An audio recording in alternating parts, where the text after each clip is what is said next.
I grew up near Helsinki. On the international stage, Finland might as well be one big forest. But we have the same ebb and flow of countryside and big cities as everywhere else.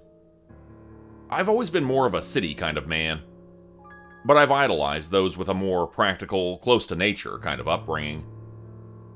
I think you've all met people like that. Those who grew up in an area where self-reliance and confidence go hand in hand. Sure, country people might not know the best place to get a rental car or where to get a cheap beer on a Saturday night, but they can make a log cabin with hand-twined rope and a can-do attitude. Back in 2017, I was working with a documentary crew. We were scouting locations for an upcoming shoot about people living in rural Finland, particularly in the outskirts of the Kainuu region. I was working with a guy named Erkki, a stick-like man with round, apple-like cheeks and a never-ending smile. He could be telling you the most dreadful things and never lose his endless grin. We were gonna go location to location, do some test footage, and then return to base. From there, we would settle on the overall narrative and set out for some proper filming. For the time being, it was just me and Erkki on the road, grasping at straws. It was an exciting time in my life. I was planning to propose to my then-girlfriend Hannah at the final shoot of the documentary. It was months off, but not so long that it felt daunting. Just enough time for me to make an event of it. But that was the future. This was now. And Erkki had some bad news to share. We were planning on doing a segment about the silent people of the Kainuu region, so that part was scheduled for next month. But we needed something more personal. Something about the people who really breathed life into the region. Erkki had an idea to follow a man he knew that lived as a sort of hermit, but that fell through at the last minute. So we needed a new idea at short notice. Erkki suggested something crazy. He'd heard about a family called the Rikis. These were an almost mythical family which had only been seen in passing. There was no address, and no way to contact them. Erkki could swear they were out there, but he wasn't sure how to reach them. If we could find them, they'd be exactly the kind of people we were looking for. It was the end of winter, so the weather was all over the place. We were following an eastbound road, but it had started to snow out of nowhere. Maybe it was the final push before spring, but we suddenly had snow reaching up to our knees. We were on a dirt road, and it was getting harder and harder to see where we ought to turn. Erkki stopped to check his GPS, and minutes later, we were stuck. It wasn't all doom and gloom. It was bad, sure, but we had supplies and a satellite phone. We'd be fine, but it was one hell of an inconvenience. As Erkki checked his gear, I looked out the window, only to see something unexpected. There were 3 people standing by the tree line. 2 men, 1 woman, all dressed in white wool clothes. At first, they looked snow-covered, but it dawned on me that they all just had very bright hair, almost platinum blonde. "Is that them?" I asked. Erkki leaned over and then nodded at me with that ever-present smile. "Looks like them," he said. "I heard they got white hair." They just stood there, looking at us from the tree line, arms hanging loosely at their sides. One of the men, the taller one, adjusted his backpack. It looked heavy. "Should we go say hello?" I asked. "I don't think they get a lot of visitors," he said. "Some people don't think they're real." "They look real to me." I raised my hand and waved at them. One of them raised their hand back and looked at it. I don't think he understood the gesture. Erkki and I got out of the car and walked up to them. It hadn't dawned on me just how tall they were. They were all in their early 20s, with the women being slightly younger. They all had this long, whitish hair and pale skin. Me and Erkki were red from the cold, but the Riki family was white as ice. Not to mention, they were gorgeous. Not a single flaw in their features. Erkki extended a hand in greeting, but they misinterpreted it as him reaching for something. They just gave him a curious look and collectively stepped back. "Sorry," I said. "We didn't mean to be rude." Erky nodded and kept his hand out. Then he tapped himself on the chest. "I'm Erky," he said. "What's your names?" The three of them just looked at us like we were aliens. The tallest one mimicked Erky's movements and tapped himself on the chest. "Erky," the man said. No, this is Erky," I said, pointing to my guide. "What's your name?" There was no response. One by one, they just mimicked the movement, pointing at themselves, then at us, repeating Erky's name. When it was clear that we were misunderstanding one another, the tension eased. We all laughed a little. As we did, they made this unusual noise. It was mixed with their laughter, and it got louder the more they smiled. It went a little something like, "Ree-kikiki," over and over. The namesake of their family, I figured. The shorter man tapped Erky on the shoulder and pointed into the woods, as if asking us to follow. We grabbed our gear, made a note on Erky's GPS, and followed them. All the while, none of them talked. They just made the occasional noise. The two men tapped one another on the chest, saying Erky, and laughed about it. The woman seemed less enthused. We followed them for about an hour. Every direction looked the same in the snow, but they never once hesitated. They knew these woods by heart. They were so quiet and comfortable, not once slipping or stumbling. Me and Erky, on the other hand, were barely keeping up. The Riki family had 2 log cabins deep in the woods. They looked so lived in, with pelts covering the doors, and little wind chimes made from calmly rocking animal bones. The cabins were on a slope leading down a thin creek, all covered in pine trees.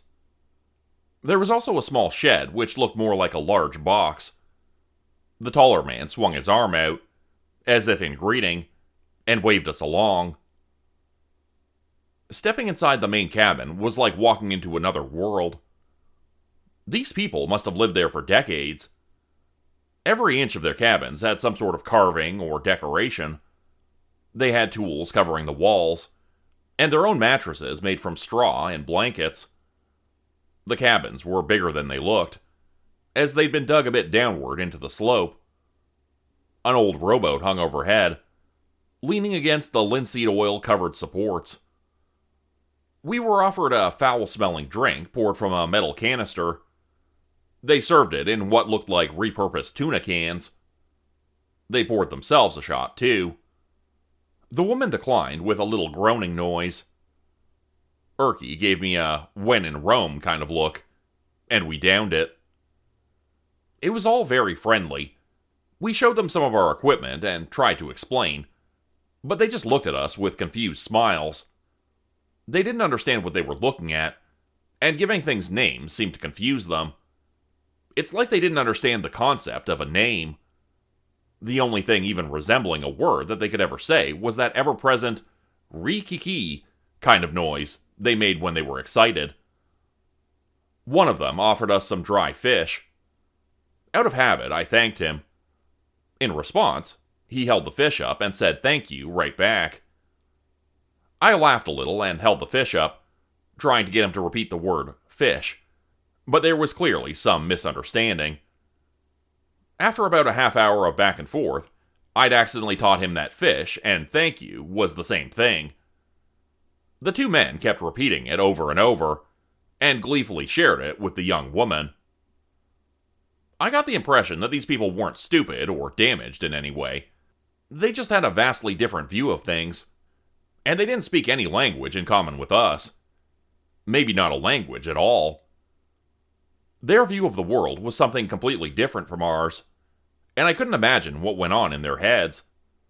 They were exceptional people to feature in our documentary. When Erky tried to show them some pictures from his phone, I decided to get a better look around the other cabin. There were a couple of oddities, as expected. There were notches on the door for tracking a child's height. I figured that these people had grown up here, never really interacting with those from the outside. It was unheard of, but not impossible. Hell, I had an uncle who lived in North Carolina who I'd only seen once in my whole life. Some people just wanted to be left alone. But there were things I couldn't explain, too. For example, they had a whole wall covered in metal zippers. I figured they were used for repairs, but I couldn't see why they'd store them like that. They were hung in a strange pattern. Groups of 3 by 3, as in a grid of 9. I counted 26 in total. The longest wall in the cabin was covered in animal pelts of different varieties. I had a hard time identifying them. The Reiki woman entered the cabin after a while. She walked right past me without a word and stepped up to an old mirror. She opened a small case containing a couple of silver chains and some bright red lipstick. She carefully put it on, as if making herself pretty. There was something eerie about it, watching this almost feral woman do something I'd seen my girlfriend do in the bathroom mirror.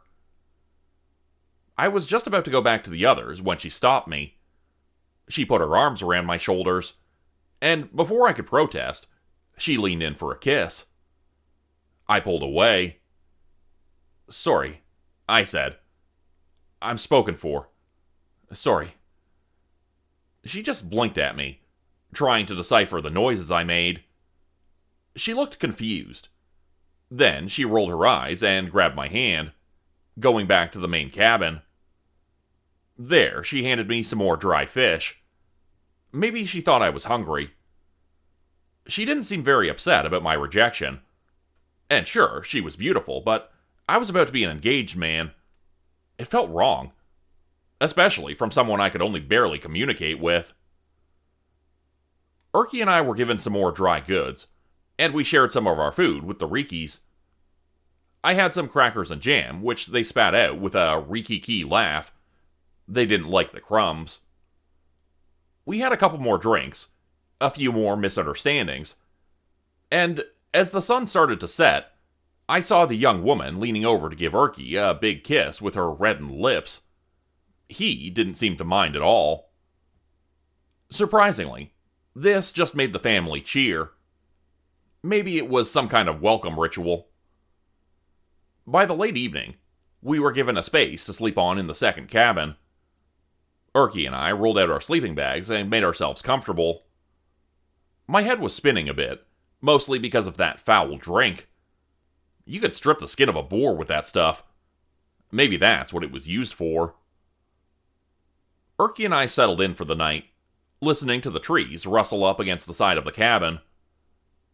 Little wisps of winter air made it through the cracks in the floor.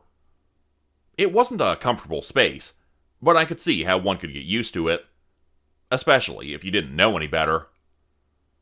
"We have to film these people," I whispered into the dark. "They're unique." "Told you," Erky said. "Jackpot." "How'd you hear about them?" "All kinds of rumors," he murmured. "There's the usual stuff, like they're not recognized by the government, paperless." "What else?" "Some say they sneak around the farms, stealing eggs and milk. Others blame them for bad harvests." I could hear him moving in the dark, trying to get comfortable.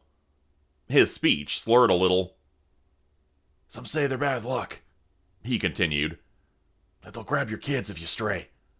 That they'll eat your dogs. That kind of crap." "They don't seem like the type," I said. "They seem kind of friendly." "I'd say," he chuckled. "The lips on that woman." And with that, he drifted off to sleep. It took me a bit longer. I was comfortable enough, but there was something about that noise they kept making that just rubbed me the wrong way. Out of all the noises in the world, why that one? Re-kick-a-key. Re-kick-a-key. We got up early the next day. The Rikis had been up for a while, milling about outside. It had snowed a lot. We couldn't see the tracks from the night before. I had a rough idea of the direction our car was, but I was getting a bit nervous about finding my way back. Erky didn't seem all too worried, though. We had a GPS. The shorter of the two men walked up to me and pulled on my arm, pointing me eastward, down the slope. Now, I say shorter, but that was only relative to his older brother. He was almost a full head taller than me. It was clear he wanted to show me something. I brought the camera and followed along, asking Erky to wait for me. We didn't walk far. We followed the river for a bit until we got to a flat rock elevation. There was a crack there, which led to a small cave. I'm a bit claustrophobic, but the ease with which the Ricky brother stepped inside calmed my nerves a little. There was a large, flat stone wall inside. It was just early enough in the day for the sun to peek through the crack. Any later in the afternoon, and most of the space would be dark. Maybe that's why he wanted to show me in the morning. There was a sort of cave painting there. Not anything spectacular, or even that old, but telling in its own way. Someone had drawn it by hand, leaving prints in the roughly spaced color patches. It took me a while to understand what I was seeing, but once I stepped back, I could understand the whole picture. On the left, there was a line of women, all dressed in white. Brides, seemingly. All walking out of what looked like an old village. They walked past birch trees and pine, all holding bouquets of flowers. At the end of the line, there were bridal dresses thrown to the side, discarded and covered in blood. Next to them were bouquets of colorful flowers. But a couple women remained, holding up bouquets of these unusual blue sunflowers, giving them up as an offering. These women were unharmed, and their dresses as beautiful as ever. On the right side of the image was what looked like a church with a broken cross. The doors were wide open, but there was only darkness inside.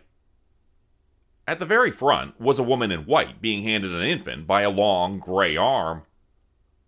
"You know what this means?" I asked him. He just smiled at me. "Is this you?" I asked, pointing at the child. "Is this you, right here?" But he said nothing. Just a long exhale and a faint ree-kee-kee. I got a couple pictures of the cave and followed the brother back to the cabins. It was clear that something about their family was beyond the ordinary, but it was hard to piece it together. It dawned on me just how little I knew about these people. How many generations had lived out here? Who was their mother? And where was she? My mind drifted back to that cave painting, and the woman in white presenting a bouquet to an encroaching darkness. Not afraid, but welcoming. When I came back to the cabins, Erky was gone.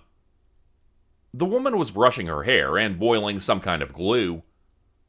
She didn't seem at all bothered by me coming back.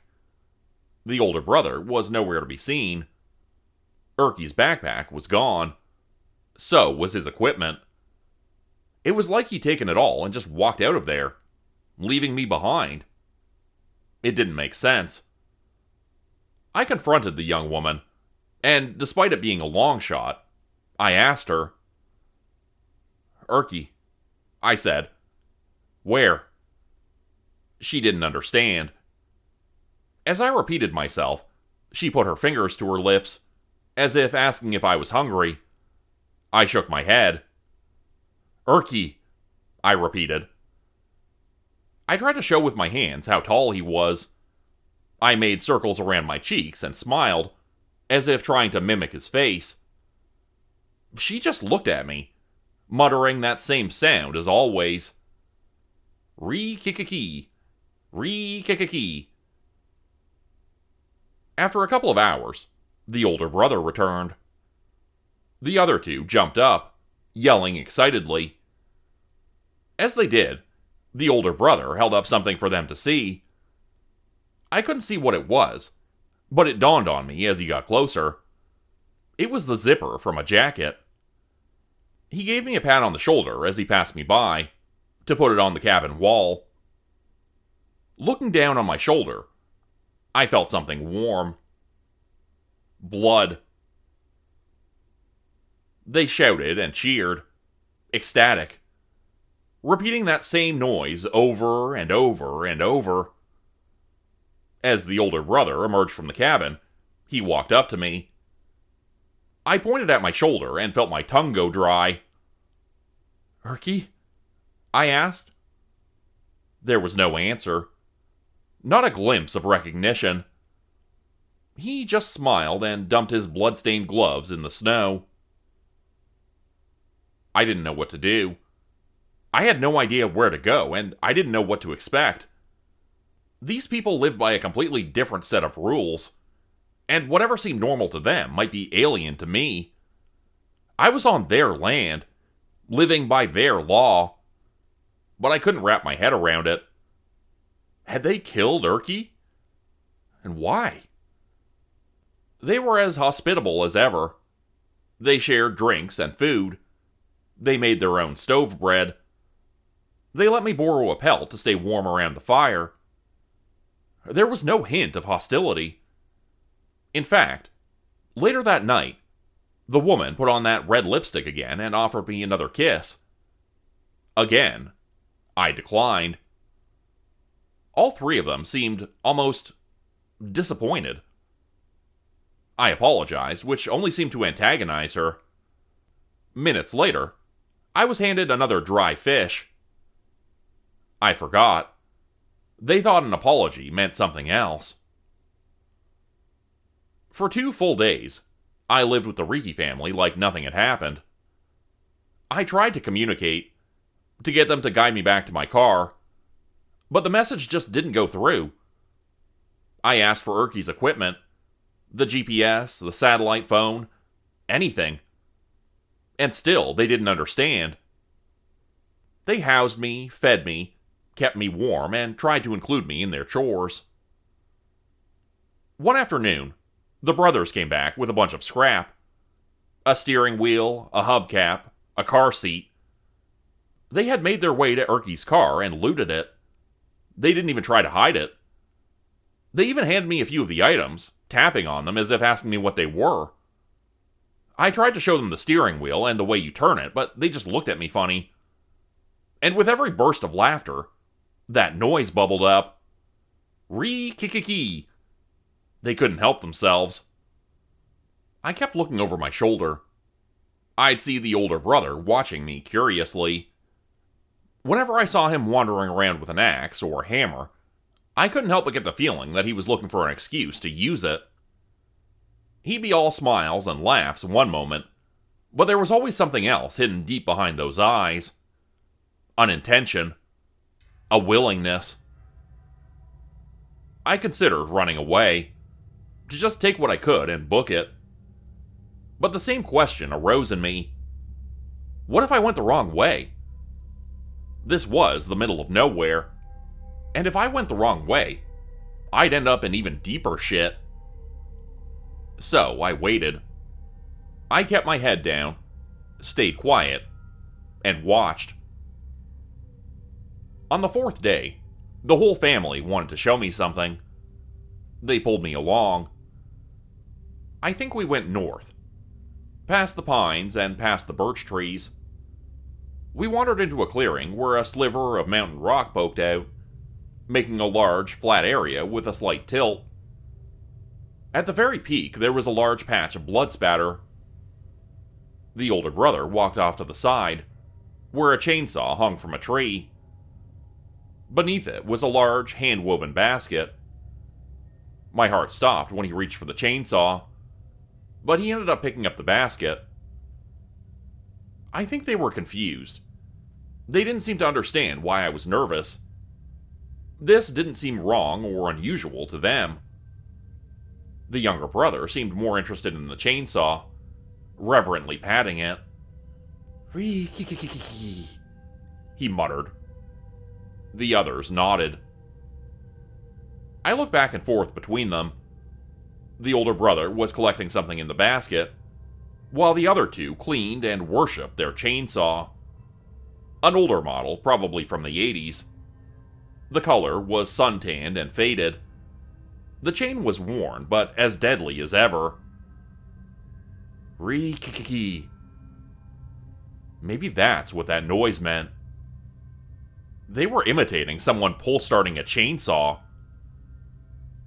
The older brother was cleaning something up. I looked around, but I didn't know what was okay to touch and what wasn't. There was always that feeling of someone on the edge of flipping a switch, turning feral and doing something terrible to me. These people thought that what they were showing me was fine and normal. They didn't understand that it wasn't. The older brother picked up a slab of animal-ravaged meat and slapped it into the basket. An arm, I think. I recognized the color of its jacket. The older brother carried the basket, and I was pushed along by the others. They wanted me to see this. The younger sister even brought my camera along. She must have learned that I associated it with important things, so clearly this was important to them. She couldn't really understand what it did or why I was doing it, but she wanted to share it anyway. I think she genuinely cared. Without her lipstick on, she seemed a lot more relaxed. We came to an open mire. It was surreal. The snow silenced everything but our breaths. I could see an old building in the distance. Perhaps a church, half sunk into the ground. The oldest brother, struggling to carry the large basket of remains, went ahead on his own. The rest of us stood back. The sister poked at my camera, pointing at her brother. This was important to her. I watched through a lens as he wandered off to the building and set the basket down. Moments later, one of the crumbling doors creaked open. I couldn't see exactly what happened, but seconds later, the basket was gone and the door closed. Ree-kiki-kiki! The younger brother and sister hollered. Ree-kiki-kiki! The older brother raised his arms in a gesture back to them. They all looked at me, confused as to why I wasn't cheering. The sister grabbed my arm, lifting it into the air.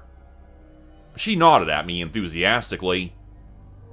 Syllable by syllable, she made me say it with them. She made me cheer. I couldn't say no.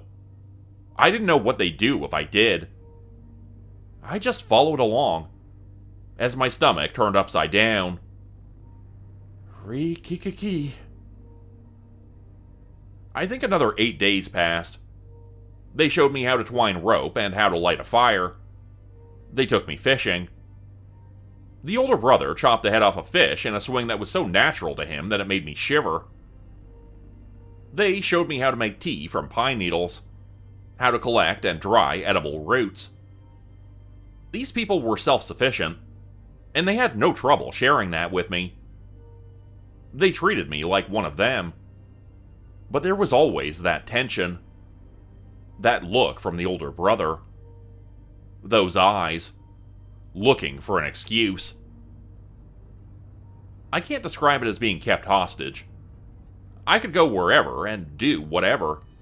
Hell, I could get a good stab at one of them if I tried. But there were 3 of them, and I couldn't imagine what they'd do once they overpowered me. I thought about hiding a weapon, but I figured they'd notice something missing. They were meticulous about their tools. One morning, they woke me up. The younger brother dragged me out of my sleeping bag and pushed me towards my clothes. He stomped his foot, showing me to hurry. I did. There was a strange noise outside. A machine noise. The other siblings were already on their way down the slope, and I had to hurry to catch up. It didn't take long for us to reach a field. There was a man there. A man on a snowmobile. We all just stopped to look at him, and I could tell he'd noticed us too. The siblings just stood there, looking at him. The man waved at us, and I waved back. I was the only one who did. He got off the snowmobile and approached us, taking off his helmet. He said something to me, but it wasn't in Finnish. He might have been a tourist or someone from across the eastern border. As he got closer, I noticed the sister picking up something from her pocket. Moments later, she put on her red lipstick. The stranger walked up to us, seemingly asking a question. He pointed back at the snowmobile, shaking his head. I figured he might be lost. The two brothers walked up to him, and the sister faced him head on. He raised his hand in protest, but when she leaned in for a kiss, he didn't struggle. She kissed him good.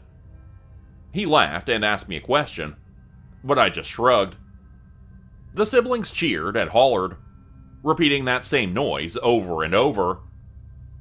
But as they did, the older brother shuffled behind the stranger, and as nonchalant as severing the head of a trout, he buried a hatchet in the back of the stranger's skull.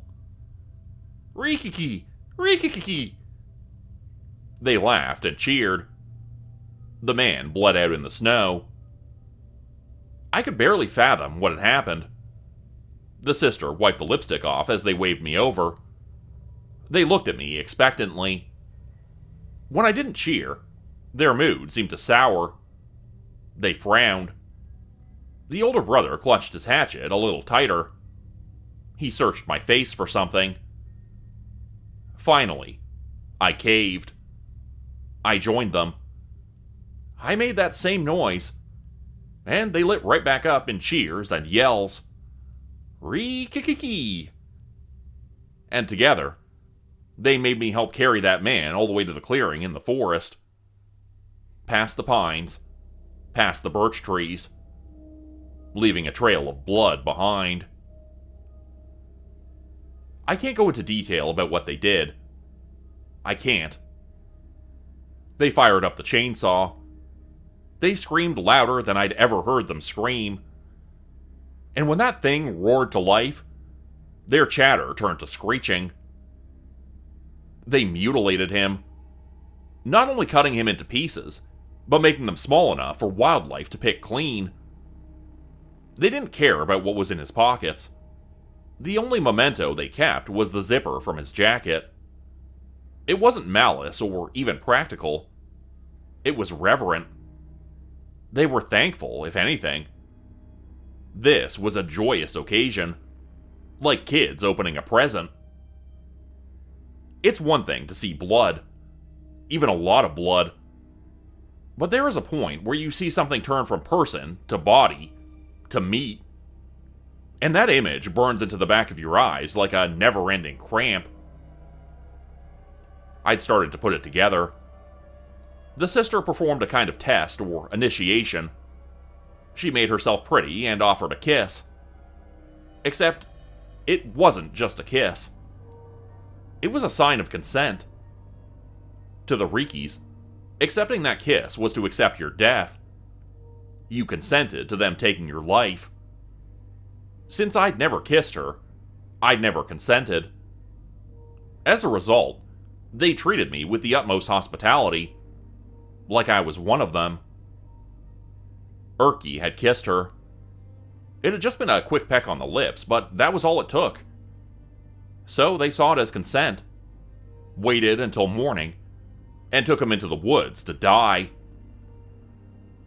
They just cut the body up and left it there for the forest creatures to enjoy. They didn't even check the pockets. But before we left, the sister poked me. She gave me my camera, and she pointed right at the pile of meat from the stranger.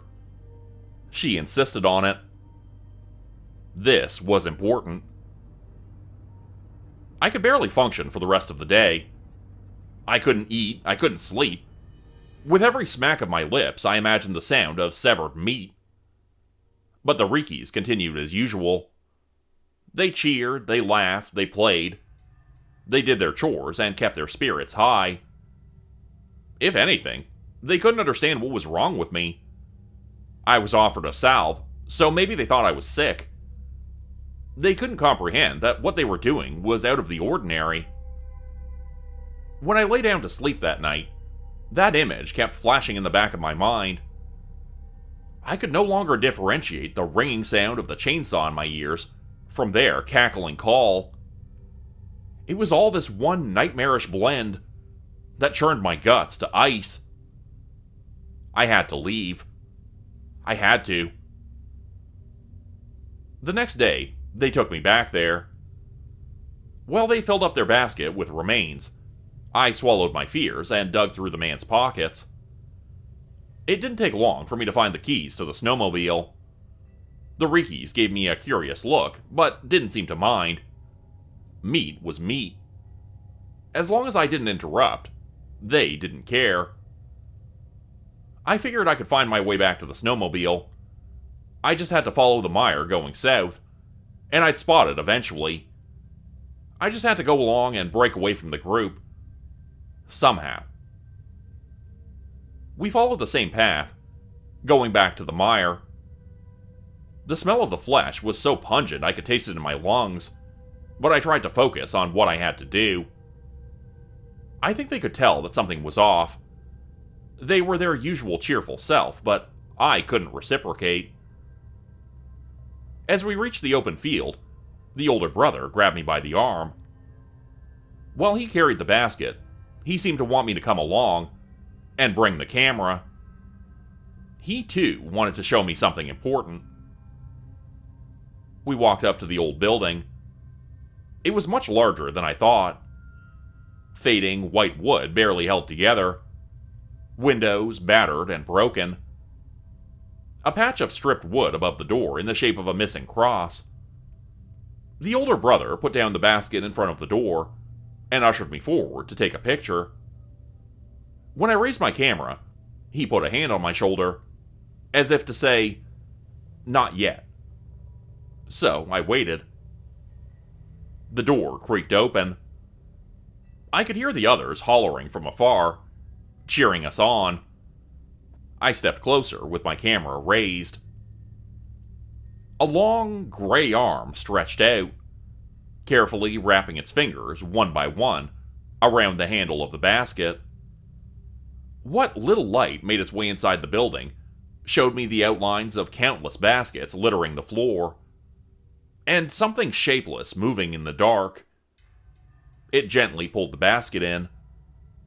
As it did, the older brother made a strange noise. I looked back as his expression changed. Something different. Surprise, perhaps. Then I turned back, only to feel the cold touch of gray fingers wrapping around my throat. I was pulled into the dark.